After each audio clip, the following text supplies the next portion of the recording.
بسم اللہ الرحمن الرحیم الحمد للہ وکفا والسلام علی عباده الذین اصطفى اما بعد فاعوذ باللہ من الشیطان الرجیم بسم اللہ الرحمن الرحیم وقال الملك انی ارى 7 بقرات سمان یأکلوهن 7 عجاف و7 سنبلات خضر وأخر یابسات یا ایها الملأ افتونی فی رؤیای ان کنتم للرؤیا تعبرون قالوا أضغاث أحلام وما نحن بتأويل الأحلام بعالمين وقال الذي نجا منهما وادكر بعد أمة أنا أنبئكم بتأويله فأرسلون يوسف أيها الصديق أفتنا في 7 بقرات سمان يأكلوهن 7 عجاف و7 سنبلات خضر وأخر يابسات لعلي أرجع إلى الناس لعلهم يعلمون.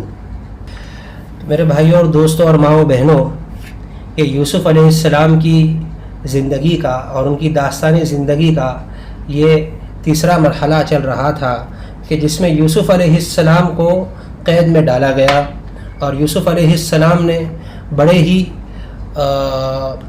ادب و احترام کے ساتھ میں اور بڑے ہی پاکیزگی کے ساتھ میں اور یوں بولیے جیسے قرآن کے الفاظ ہیں کہ بڑے ہی احسان کے ساتھ میں یوسف علیہ السلام نے اپنی وہ زندگی گزاری جس کی بنیاد پر وہ قیدیوں کے سامنے اور قیدیوں کی نگاہوں میں بہت ہی پاکیزہ اور بہت ہی نیک انسان بنے.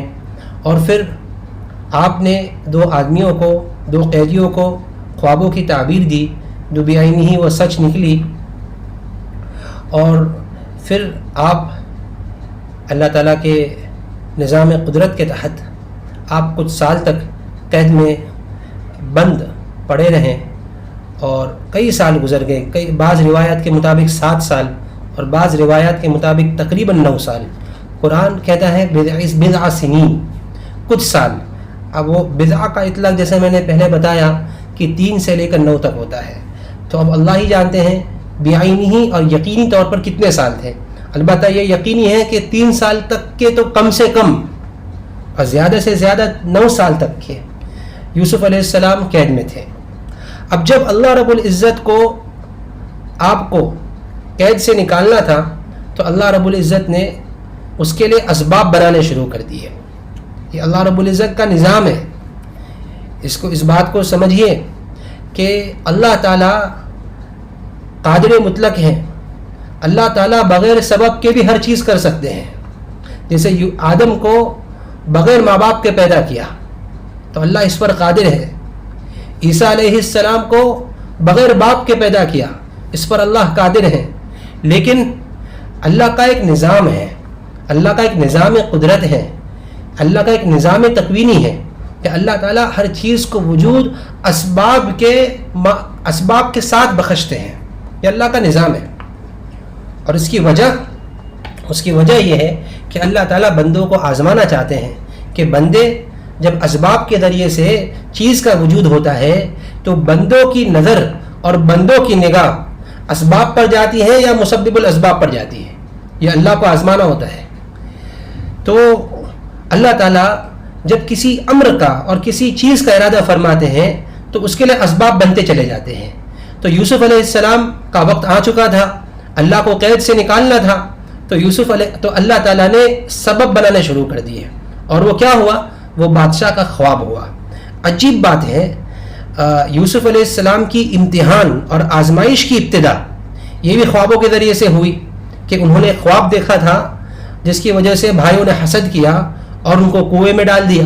اور یوسف علیہ السلام کی یوں سمجھیے کہ آزمائش اور امتحان کی انتہا یہ بھی خواب پر ہوئی کہ بادشاہ نے خواب دیکھا، یوسف علیہ السلام نے تعبیر بتا دی اور یوسف علیہ السلام جیل سے چھوٹ گئے. تو اسی کا تذکرہ ہے کہ بادشاہ نے جو خواب دیکھا تھا اسی کو اللہ تعالیٰ قرآن میں فرماتے ہیں وقال الملك انی ارى 7 بقرات سمان. بادشاہ نے کہا میں نے خواب دیکھا ہے کہ 7 فربا گائے یعنی 7 موٹی موٹی گائے، ٹھیک ہے، مل کر 7 دبلی گائے کو کھائی جا رہی ہے. یعنی بادشاہ نے کیا خواب میں دیکھا تھا کہ 7 موٹی موٹی گائے مل کر یہ 7 پتلی گائے کو ہاں وہ کھا رہی ہے.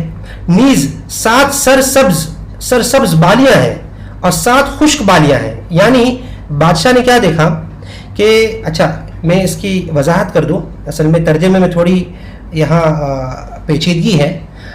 یوسف بادشاہ نے دیکھا کہ 7 پتلی گائے یہ 7 موٹی گائے کو کھا رہی ہے. ایک بات یہ دیکھی کہ پتلی گائے ہے یہ موٹی گائے کو کھا رہی ہے, ایک تو یہ بات دیکھی. دوسری بات یہ دیکھی کہ 7 سنبلات خضر و اخر یابسات, کہ 7 بالیاں دیکھی. ایک کچھ تو 7 بالیاں جو تھی وہ بہت سرسبز و شاداب تھی اور ہری بھری تھی اور ہریالی والی تھی, اور دوسری جو 7 بالیاں تھی وہ بالکل خشک تھی. بس اتنا خواب دیکھا بادشاہ نے. اب بادشاہ جو تھے یہ خواب دیکھ کر پریشان ہو گئے کہ بھائی کیا ہے یہ چیز, یہ کیا خواب ہے, یہ عجیب خواب دیکھا, یہ ان کو لگا کہ یہ عجیب خواب ہے.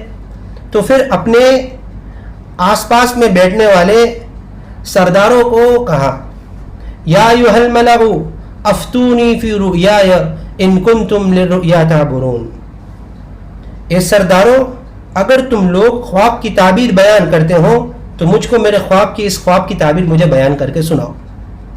اب ان لوگوں نے کیا جواب دیا جو بادشاہ کے ہم نشین تھے اور بادشاہ کے وزیر تھے, انہوں نے کیا جواب دیا؟ قالوا اضغاث احلام, ان لوگوں نے کہا یہ تو خواب, یہ تو بس یہ سمجھو کہ کچھ بھی نہیں ہے, یہ سب ایسے ہی بیکار باتیں ہیں. اضغاث احلام, یہ خواب ہائے پریشان ہے, یعنی بالکل ہی بے معنی خواب ہے. وما نحن بتأویل الاحلام بعالمین, ہم لوگ ایسے خوابوں کی تعبیر سے واقف نہیں ہیں, یعنی ہم اس قسم کی خوابوں کی تعبیر نہیں دے سکتے. اب یہ اس بات کو بہت ہی غور سے سنیں کہ یہاں بادشاہ نے خواب دیکھا اور اپنے وزیروں سے کہا کہ تم خوابوں کی تعبیر بیان کرو. اس سے سمجھ میں آتا ہے کہ بادشاہ کے پاس بیٹھنے والے بھی خوابوں کی تعبیر جانتے ہیں. اس سے یہ بات سمجھ میں آتی ہے کہ یوسف علیہ السلام کے زمانے میں اور ان کے بادشاہ کے زمانے میں خوابوں کی تعبیر کا بہت رواج تھا. لوگوں کے اندر بہت شوق تھا اور ایک سے ایک خوابوں کی تعبیر بیان کرنے والے موجود تھے. اس سے یہ بات سمجھ میں آتی ہے کہ یوسف علیہ السلام کو جو خوابوں کی تعبیر بیان کرنے کا معجزہ دیا گیا تھا وہ زمانے کے حساب سے دیا گیا تھا. ہاں یعنی اللہ تعالیٰ, یہ آپ بات کو سمجھیے کہ اللہ تعالیٰ کی یہ سنت ہے. اللہ تعالیٰ جس نبی کو جو معجزہ دیتے ہیں وہ زمانے والوں کو دیکھ کر دیتے ہیں کہ زمانے والے جس چیز کو اپنے یہاں بہت بڑا سمجھتے ہیں نبی کو وہی چیز معجزہ میں دیتے ہیں تاکہ نبی معجزتاً وہ چیز لا کر سب کے علم کو زیر کر دے. دیکھیے یہاں موسیٰ علیہ السلام کو دیکھیے. موسیٰ علیہ السلام کے زمانے میں یہ جادو کا بہت رواج تھا, یعنی ایک سے ایک بڑھ کر جادوگر تھے.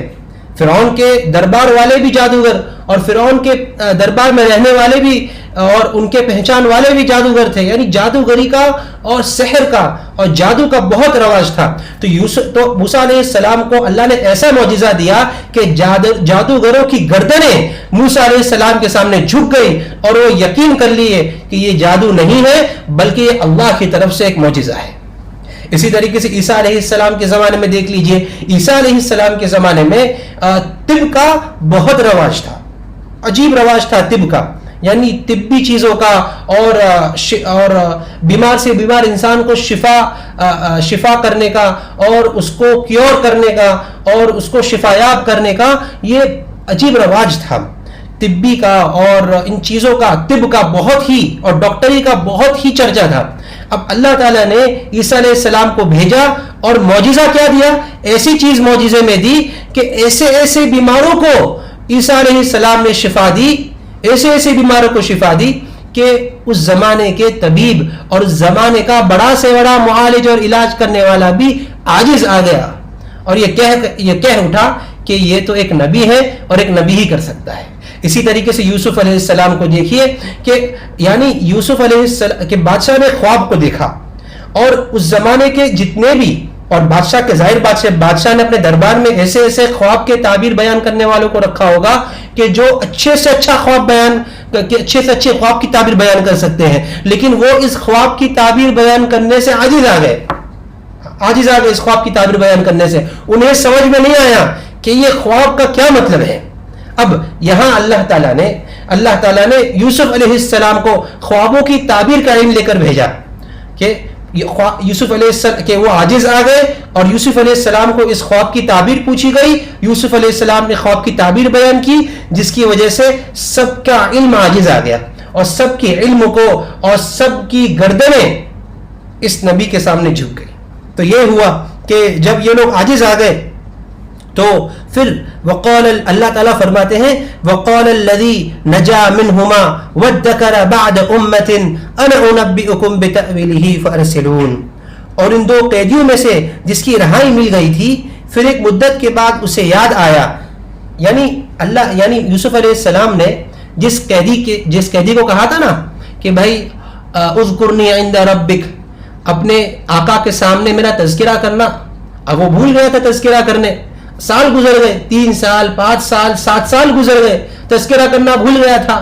اب جب یہ بادشاہ کا خواب آیا اور بادشاہ اس خواب میں پریشان تھا اور بادشاہ کے دربان بھی اور بادشاہ کے وزیر بھی اور بادشاہ کے بڑے بڑے چودھری بھی اس خواب کی تعبیر بیان کرنے سے عاجز آ گئے، تو اس کو یاد آیا کہ ارے میں جیل میں تھا، اور جیل میں جب میں تھا تو اس وقت ایک بہت نیک آدمی تھا، اس نے میرے خواب کی تعبیر بیان کی تھی، شاید یہ آدمی بادشاہ کی تعبیر کی خوابوں کی تعبیر بیان کر دے.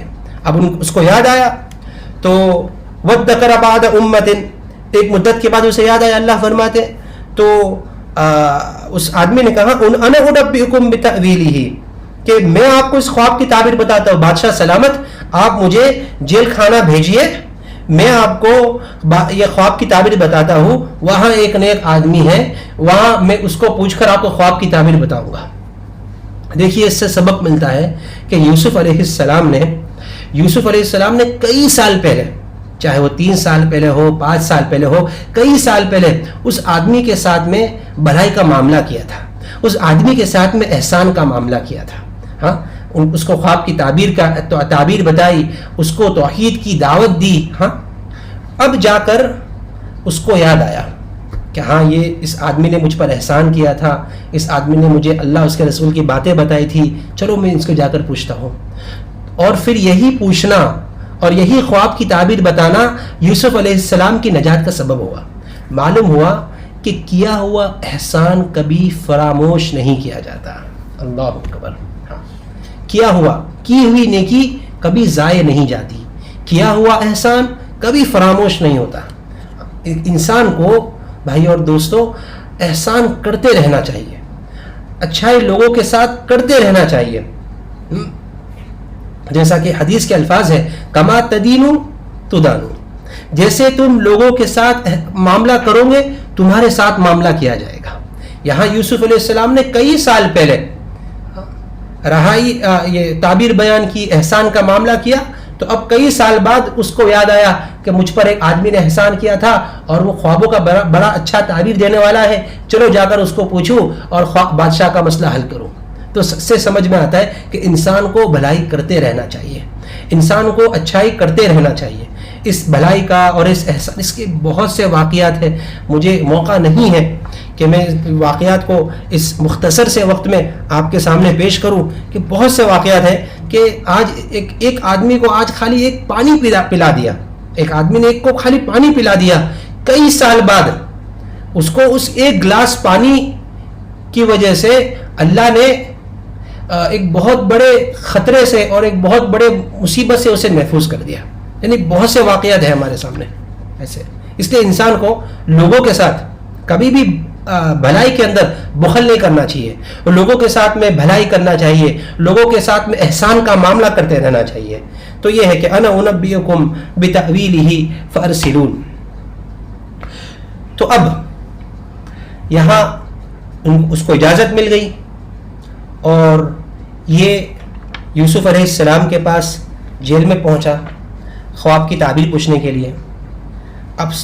اب یہاں قرآن نے ایسی کوئی بات نقل نہیں کی ہے کہ یوسف علیہ السلام نے جب دیکھا کہ یہ تو وہی آدمی ہے جس کو میں نے کہا تھا کہ اپنے آقا کے پاس اور بادشاہ کے پاس تذکرہ کرنا میرا تاکہ میں چھوٹ جاؤں، اس نے تو میرے کو بھلا ہی بیٹا. جب یوسف علیہ السلام کے پاس وہ آدمی آیا تو یوسف علیہ السلام نے اسے جھڑکا نہیں، اسے ڈانٹا نہیں. ہاں، ایسا نہیں کہا کہ تم نے تو میرے ساتھ میں بہت ہی برائی کا معاملہ کیا تھا، تم نے تو مجھے تمہاری وجہ سے میں اتنے سال قید میں رہ گیا، اب تم آتے ہو جب ضرورت پڑی، جب تم میرے پاس آئے جاؤ میں تمہیں خواب کی تعبیر نہیں بتاتا. نہ، یہ نبی کے اخلاق نہیں ہوتے، یہ کریمانہ اخلاق نہیں ہوتے. نبی کے تو اخلاق وہ ہوتے ہیں جس کو میرا آپ کے نبی صلی اللہ علیہ وسلم نے ایک حدیث میں بیان کیا کہ احسن الی من اساء الیک، جو تمہارے ساتھ میں برائی کرے تم اس کے ساتھ اچھائی کا معاملہ کرو. دیکھیے، احسن الی من اساء الیک، اعطی من حرمک، جو تمہیں محروم کرے تم اس کو دو. وہ احسن الی من اساء الیک، جو تمہارے ساتھ برائی کرے اس کے ساتھ اچھائی کا معاملہ کرو. سل من قطعک، جو تمہارے ساتھ قطع تعلق کرے اس کے ساتھ صلہ رحمی کرو. آج بہت ہی افسوس کے ساتھ میں ہمیں یہ کہنا پڑا ہے کہ ہمارے معاشرے کے اندر ایک بہت ہی عجیب معاملہ ہو گیا ہے کہ ہمارے ساتھ میں جو بھلائی کرتا ہے ہم اس کے ساتھ بھلائی کرتے ہیں، ہمارے ساتھ میں کوئی اچھائی کرتا ہے ہم اس کے ساتھ اچھائی کرتے ہیں، اور جو ہمارے ساتھ اچھائی کا معاملہ نہیں کرتا، جو ہمارے ساتھ اعراض کا معاملہ کرتا ہے، جو ہمارے ساتھ برائی کا معاملہ کرتا ہے، جو ہمارے ساتھ روگردانی کا معاملہ کرتا ہے، جو ہمیں اپنی ہدایہ سے اور عطایا سے اور ہدیوں سے محروم کرتا ہے، تو ہم بھی اس کے ساتھ ویسا ہی معاملہ کرتے ہیں. نہیں، یہ اخلاق ہمارے نبی نے ہم کو نہیں سکھایا ہے.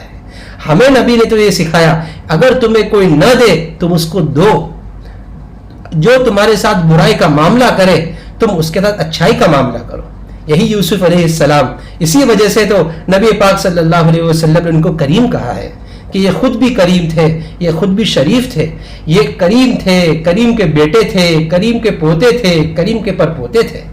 تو یہ یہاں یوسف علیہ السلام نے ڈانٹا نہیں، چلایا نہیں، بلکہ بہت ہی دل کھول کر خواب کی تعبیر بھی دی. آپ سنیے اس کو، خواب کی تعبیر بھی دی، اور اس کے بعد جو خواب میں مصیبت پیش آنے والی ہے، یعنی اس خواب میں جو مصیبت بیان کی جا رہی ہے کہ یہ مصیبت آنے والی ہے، اس کا حل بھی بتا دیا. اور سنیے، یہ بغیر کسی معاوضے کے بتا دیا. اور سنیے، یہ اس کو بتایا جس نے یوسف علیہ السلام کو قید میں رکھا تھا. ہاں، یوسف علیہ السلام نے ایسا کچھ نہیں کیا اور ایسا کچھ نہیں کہا کہ نہیں تم مجھے پہلے قید سے نکالو پھر میں تم کو خواب کی تعبیر بتاؤں گا. نہ، کوئی شرط نہیں. ہاں، نبی کے ایسے ہی اخلاق ہوتے ہیں، اور امتی کے بھی یہی اخلاق ہونے چاہیے کہ بخل نہ کرے. اس لیے اس سے ثابت ہوتا ہے، علماء نے مسئلہ لکھا ہے کہ اگر تمہارے ساتھ میں کسی نے کتنی بھی برائی کی، کسی نے کتنی بھی تمہارے ساتھ میں غلط کام کیا ہو، لیکن اگر تم سے کوئی بات پوچھنے آئے اور اگر تمہیں اس کا علم ہے تو تمہارے لیے چھپانا اور تمہارے لیے اس بات کو چھپانا بالکل ناجائز ہے. یہ کتمان علم یعنی علم کو چھپانے کے اندر شمار ہوگا. ہرگز اس کی اجازت نہیں ہے. تمہارے ساتھ میں اگر کوئی کتنا بھی برائی کا معاملہ کرے، لیکن اگر تمہارے پاس اگر کوئی علم پوچھنے آئے، کوئی مشورہ لینے آئے، کوئی رائے لینے آئے اور کوئی بات پوچھنے آئے جس کا علم تمہارے پاس ہے، تو یہ امانت بنتی ہے کہ تم اس کو صحیح رائے دے دو، صحیح مشورہ دے دو اور صحیح بات بتا دو. اگر تم نے یہ بات چھپائی تو یہ امانت میں خیانت ہوگی. تو یہاں دیکھیے کہ وہ ساقی اور وہ جو پانی پلانے والا جس نے یوسف علیہ السلام کا تذکرہ کرنا بھول گیا تھا، اس کو بھی کچھ ڈانٹا نہیں اور اس کو بھی کچھ برا نہیں کہا، اور بادشاہ کے لیے بھی اپنے دل کو صاف رکھا اور صاف تعبیر بیان کر دی. اچھا، ایک بات یہ میں بیان کرتا چلوں کہ دیکھیے، جب بادشاہ نے اپنے وزیروں سے خواب کی تعبیر پوچھی تھی تو اکثر وزیروں نے کیا کہا کہ بھائی ہمیں اس کا علم نہیں ہے، یہ خواب بیکار ہیں اور یہ سب خیالی باتیں ہیں، یہ کوئی صحیح خواب نہیں ہے، اور ہم اس قسم کی خوابوں کی تعبیر نہیں دیتے. اور ایک یوسف علیہ السلام نے اس خواب کی تعبیر دی، اکیلے یوسف، اور یہاں ایک بہت بڑا مجمع، اور یہاں یوسف اکیلے. اس سے بات ثابت ہوتی ہے کہ اگر کثرت حق کے اندر، آپ اس کے بات کو سمجھیں کہ حق کے اندر، حق بات کے اندر کثرت اور قلت کا اعتبار نہیں ہوتا ہے. یعنی آج ہم حق کو کیسے پہچانتے ہیں؟ آج ہمارا معاملہ یہ ہو گیا ہے کہ جہاں اکثریت ہوتی ہے وہاں ہم جھک جاتے ہیں، جہاں اکثریت ہوتی ہے ہم اس کو حق سمجھنے لگتے ہیں، حالانکہ ایسا غلط ہے. کبھی کبھی ایسا ہوا ہے کہ کم من فئۃ قلیلۃ غلبت فئۃ کثیرۃ باذن اللہ، کہ حق کے ساتھ دینے والے بہت کم رہتے ہیں اور ناحق پر رہنے والے بہت رہتے ہیں. اس لیے حق اور ناحق کی پہچان قلت و کثرت نہیں ہے. اگر حق اور ناحق کی پہچان قلت و کثرت ہوتی تو یہاں یوسف کی تعبیر غلط ہوتی اور ان بادشاہ کے وزیروں کی بات صحیح ہوتی، لیکن ایسا نہیں ہوا، بلکہ اکثریت یہاں غلطی پر تھی اور یوسف علیہ السلام اکیلے یا حق پر تھے. اس سے سمجھ میں آتا ہے کہ حق کا دار و مدار قلت و کثرت پر نہیں ہے، بلکہ حق کا دار و مدار صحیح اور غلط پر ہے، اور اس کی پہچان قرآن و حدیث ہے. اگر آپ کو سمجھنا ہے کہ کون حق پر ہے کون باطل پر ہے، قرآن اور حدیث اور علماء حقانی سے آپ پوچھیں کہ بھئی یہ مسلک ہے اور یہ مسلک ہے، یہ صحیح کہ غلط ہے. آپ پوچھیں ان کو، وہ آپ کی رہنمائی فرمائیں گے. قرآن اور حدیث کی روشنی میں علماء حق آپ کی رہنمائی فرمائیں گے. تو میں عرض کر رہا تھا، تو یہاں یوسف علیہ السلام کو وہ ساقی پوچھنے گیا. اب کیا پوچھتا ہے؟ دیکھیے قرآن کی آیت تلاوت کر رہا ہوں. یوسف ایھا الصدیق افتنا فی 7 بقرات سمان یأکلہن 7 عجاف و7 سنبلات خضر وأخر یابسات لعلی ارجع الی الناس لعلہم یعلمون. یہ سچائی کے پیکر یوسف ایھا الصدیق، اللہ اکبر، اے سچائی کے پیکر یوسف. یہاں دیکھیے یوسف علیہ السلام کو یہاں صدیق کہا ہے. ایک ہوتا ہے صادق، ایک ہوتا ہے صدیق. صادق وہ ہے جو سچی بات کہتا ہے، جو انسان سچی بات کہتا ہو تو اسے صادق کہتے ہیں. لیکن جس کا قول اس کے فعل کے مطابق ہو، اور جس کا فعل اس کی قول کے مطابق ہو، اور جس کا عمل اس کی قول کی تصدیق کرتا ہو، وہ اپنی بات کی خلاف ورزی نہیں کرتا، جو بولتا ہے اس پر عمل کرتا ہے، اسے کہتے ہیں صدیق. یعنی ظاہری سچائی کو صادق کہتے ہیں، ظاہری سچے کو صادق کہتے ہیں، اور باطنی سچے کو صدیق کہتے ہیں. اسی کا ترجمہ کیا گیا ہے کہ سچائی کے پیکر، کہ سراپا تیرا وجود سچ ہے. اللہ اکبر. تو چونکہ یعنی دیکھ لیا تھا ان کو جیل میں.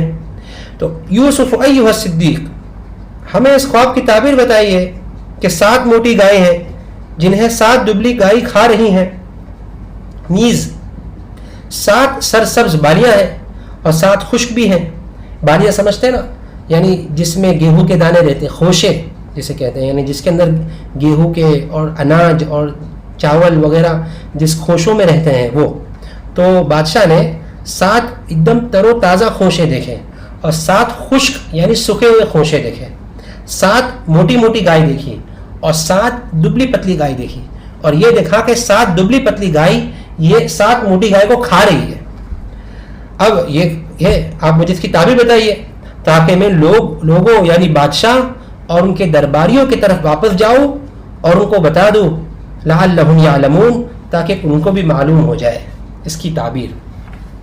تو یہاں یوسف علیہ السلام نے بڑی ہی حکمت کے ساتھ میں اور بڑی دانائی کے ساتھ میں خواب کی تعبیر بھی بتائی، اور اس مصیبت کا جو مصیبت آنے والی ہے آنے والے زمانے میں اس کا حل بھی بتایا. اس سے سمجھ میں آتا ہے کہ آنے والی مصیبت کا حل اور اس کے لیے حل تلاش کرنا اور اس کے لیے تدبیریں کرنا، یہ شریعت کا مقصود ہے اور شریعت میں مطلوب ہے. یعنی ہمارے یہاں ایسا نہیں ہے کہ بھئی جو ہوگا اللہ دیکھا جائے گا، جو ہو اللہ کریں گے، جو ہوگا اللہ کریں گے، اور پھر انسان اسباب کو چھوڑ دے، تدبیروں کو چھوڑ دے. نہ، بلکہ یوسف علیہ السلام نے تدبیر بھی بتائی. اب وقت بہت ہو چکا ہے، اس لیے میں اپنا سبق آج کا انشاءاللہ یہی موقوف کرتا ہوں، کیونکہ وہ بات آدھی رہ جائیں گی، ورنہ پھر بات آگے نکل جاتی ہے، وقت زیادہ ہو جاتا ہے، لوگوں کو دقت پیش آتی ہے. بس اللہ تعالیٰ ہم سب کو حسن عمل کی توفیق نصیب فرمائے. حقیقت یہ ہے کہ انسان کو یہ تمام آیتیں اور یہ تمام چیزیں یہ صرف اس لیے نہیں سننا چاہیے کہ ٹائم پاس ہو جائے، کہ بھائی ٹائم نکل جائے، کہ چلو بھائی رمضان کا موقع ہے، بھائی سن رہے ہیں ٹائم نکل جائے گا. نہ، بلکہ اس لیے سننا چاہیے، اور ہمیں اور ہم سب کو اس لیے کہنا بھی چاہیے اور سننا بھی چاہیے تاکہ ہماری زندگی بدل جائے. اس سورہ یوسف یہ ایک ایسی اکمل ترین صورت ہے، یعنی سچ کہوں تو احسن القصص، سب سے بہترین قصہ اللہ رب العزت نے اس کو بیان کیا ہے. وہ یوں ہی بیان نہیں کیا، بلکہ اس میں عجیب حکمت کی باتیں ہیں، عجیب رہنمائی ہیں، عجیب آداب ہیں، اور عجیب و غریب قسم کی ہدایتیں ملتی ہیں.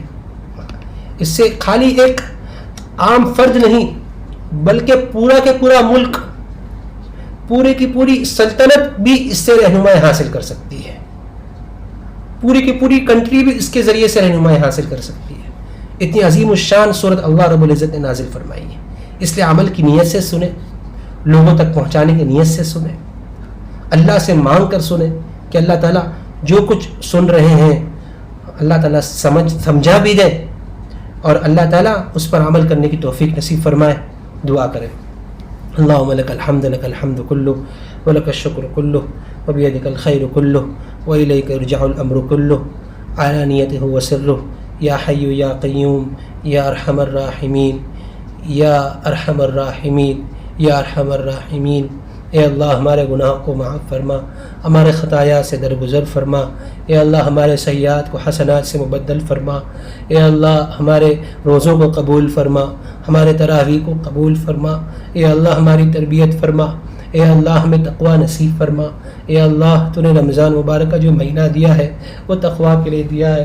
اے اللہ ایسا نہ ہو کہ اللہ یہ بھی رمضان گزر جائے اور ہم تقوی کے توشوں سے خالی ہو. اے اللہ ہمیں تقوی کا توشہ نصیب فرما. اے اللہ ہمیں تقوی نصیب فرما. اے اللہ تیرا ڈر نصیب فرما. اے اللہ گناہوں سے بچنے والا بنا. اے میرے پروردگار، اے ہمارے پروردگار، ہمارے جرموں کو معاف فرما. اے اللہ قرآن کی ان ہدایات پر عمل کرنے کی توفیق نصیب فرما. اے اللہ اس پر عمل کرنے کی توفیق آپ ہی کی طرف سے ہے. یا اللہ اس میں جتنی تربیتی باتیں ہیں ان تمام باتوں پر ہمیں اور ہم اپنی اولاد کو عمل کرنے کی توفیق نصیب فرما. اپنی زندگیوں کو ان آیات پر اور ان ہدایات پر لانے کی توفیق نصیب فرما. اے اللہ ہمیں قبول فرما. اے اللہ ہمیں قبول فرما. یا اللہ جو بیمار ہیں ان کو شفا نصیب فرما. اے اللہ ہماری اولاد کی تربیت فرما. اے اللہ ان کی اخلاقی، جسمانی، روحانی، اخلاقی، اے اللہ ہر قسم کی تربیت فرما دیجیے. اللہ اپنے فضل و کرم سے تربیت فرما دیجیے. اے اللہ مربی حقیقی تو ہی ہے. اے اللہ حقیقی تربیت تیری ہی تربیت ہے. اے اللہ آپ تربیت فرما دیجیے. اللہ آپ تربیت فرما دیجیے. یا اللہ فتنہ دجال سے ہمارے حفاظت فرما دیجیے. یا اللہ فتنہ دجال سے بچنے کے لیے جتنے اسباب یا اللہ چاہیے ان تمام اسباب کو نصیب فرما دیجیے. یا اللہ جتنی صلاحیت چاہیے وہ صلاحیت نصیب فرما دیجیے. اللہ جتنی روحانیت چاہیے یا اللہ اتنی روحانیت نصیب فرما دیجیے. اللہ فتنہ دجال سے بچنے کے لیے جتنا تیرا تعلق چاہیے، جتنی روحانیت چاہیے، یا اللہ جتنے تیرے ذاتی عالی سے گہرا تعلق چاہیے، یا اللہ ایسا تعلق نصیب فرما دیجیے. یا اللہ ایسا ایمان نصیب فرما دیجیے. یا اللہ ایسا ایمان نصیب فرما دیجیے. اے اللہ جو بیمار ہے ان کو شفا نصیب فرما. یا اللہ اس وبا کو ختم فرما. یا اللہ اس وبا کو یا اللہ دور فرما دیجیے. یا اللہ جو تیرے رحمت میں جا چکے ہیں ان کی مغفرت فرما دیجیے. یا اللہ نبی پاک صلی اللہ علیہ وسلم نے جتنی بھی خیر کی دعا مانگی ہے یا اللہ ان تمام دعاؤں میں ہمارا حصہ نصیب فرمائیے.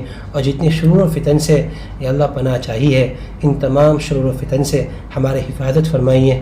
صلی اللہ تعالی علی خیر خلقہ محمد و وعلى آلہ وصحبہ اجمعین برحمتک یا ارحم الراحمین.